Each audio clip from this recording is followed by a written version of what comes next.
I'm an artist and I took all of my music off of Spotify. I just released this single. And this is why it's not on Spotify.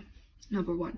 I believe Spotify doesn't represent what fair compensation for artists should look like. Spotify pays artists based on their total share of the streams on the platform. This means that artists with billions of streams take up such a huge amount of the total percentage that your 1,000 streams amount to $0.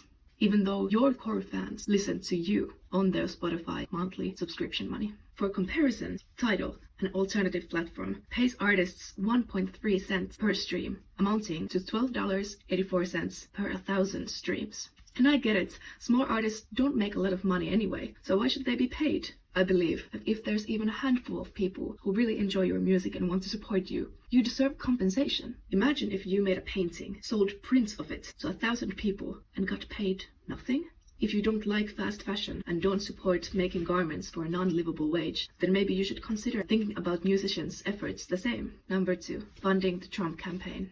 The Spotify CEO Daniel Ek donating to the Trump inauguration is what I finally left for. The CEO claims that the donation was made for, quote, to strengthen presence in Washington, D.C., regardless of who is in power, end quote. But taking into account that the same CEO paid himself $100 million in December 2024, it starts to look like just another oligarch by Trump's side. Number 3. AI artists. Spotify allows AI artists on the platform, and I personally believe that having AI artists in the midst of human artists is not a good idea. I already see ads for female AI singers, voices, songwriters, composers for a fraction of the price I could possibly charge for that same service. This Spotify's decision would be less of a deal breaker for me if the AI artists were clearly identifiable and detectable from human artists on the platform. Number 4. Alternatives.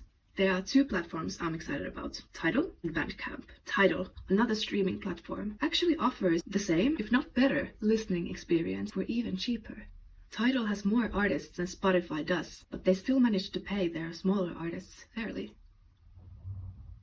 And then there's Bandcamp, which is free, except for the songs you purchase. The main idea is that you pay $1 for each track, and you get to keep it forever. You can preview the whole song for free on the artist's page, so you know what you'll be buying. Tidal has more artists than Spotify does, so I feel sure that none of us have to lose our favorite artists and songs to the switch of platforms. 5.